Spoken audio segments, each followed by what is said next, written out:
As-tu déjà ressenti ce malaise étrange?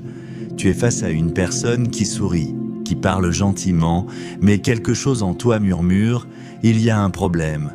Tu ne sais pas l'expliquer, mais ton instinct te dit de rester sur tes gardes. Carl Jung appelait cela l'ombre. C'est cette part sombre que nous portons tous en nous, mais que beaucoup essaient de cacher. Et même si les mots peuvent mentir, les gestes, les attitudes, les détails finissent toujours par trahir la vérité.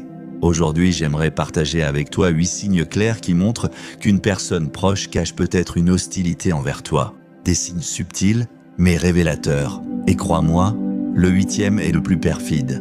Avant de commencer, pense à t'abonner à la chaîne, à liker cette vidéo et à activer la cloche pour ne rien manquer des prochains contenus. Alors, prends une grande respiration, installe-toi confortablement et voyons ensemble ces 8 signes. Signe numéro 1, le mépris déguisé. Imagine un ami qui ne manque jamais une occasion de plaisanter à tes dépens. Il lance une blague, les autres rient, mais toi au fond tu ressens une piqûre. Et si tu oses y réagir, il répond aussitôt « mais je rigolais ». Tu es trop sensible. Ça paraît innocent, mais si ces blagues reviennent encore et encore, toujours sur les mêmes sujets, ce n'est plus de l'humour, c'est du mépris déguisé. Un vrai ami rit avec toi, mais quelqu'un qui cache une hostilité rit de toi. Et crois-moi, ton malaise n'est pas une exagération, c'est ton intuition qui parle. Signe numéro 2, le sabotage discret.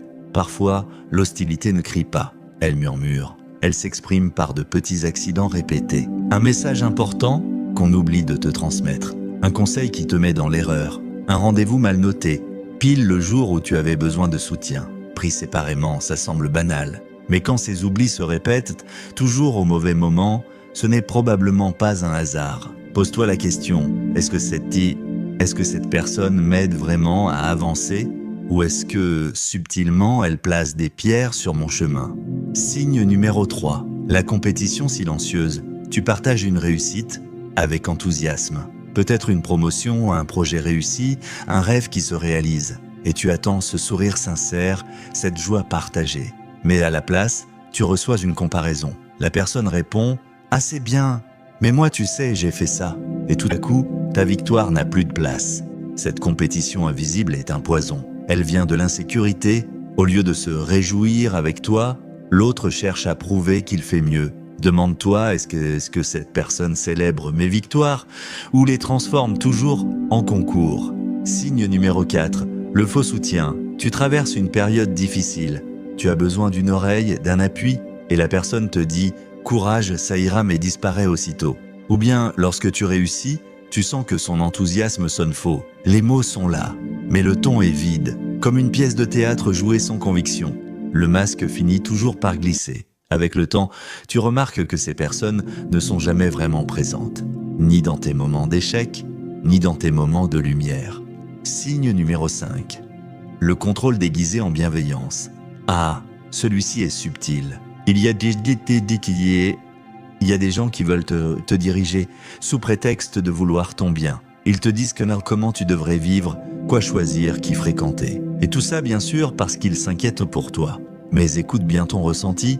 Si, après leurs conseils, tu te sens diminué, moins sûr de toi, plus dépendant d'eux, alors ce n'est pas de l'amour. C'est du contrôle maquillé en bienveillance. Un vrai soutien te donne des ailes. Le faux soutien t'attache une chaîne. Signe numéro 6.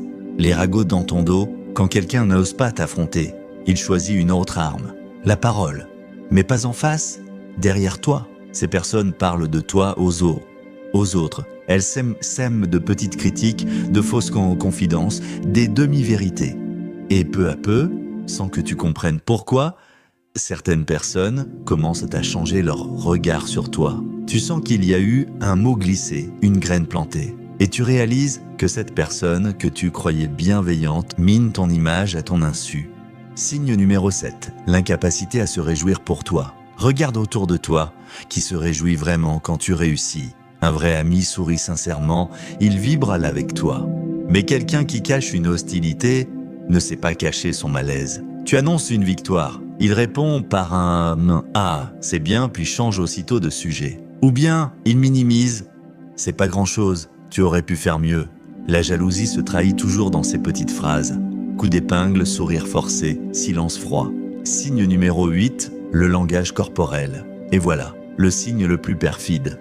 Car il échappe toujours au contrôle. Un mot peut mentir, mais un corps, jamais. Tu le vois dans un sourire trop figé, un regard qui fuit, une voix qui tremble légèrement. Tu le sens dans un silence soudain, une crispation, un refus de te regarder dans les yeux.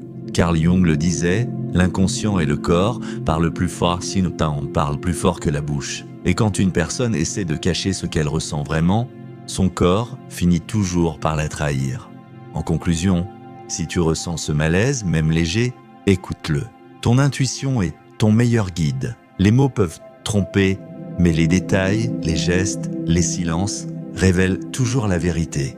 Merci d'avoir suivi cette vidéo jusqu'au bout. Dis-moi en commentaire si tu as déjà remarqué l'un de ces signes autour de toi. Et surtout, n'oublie pas de t'abonner, d'aimer cette vidéo et d'activer la cloche pour découvrir les prochains contenus. À très bientôt!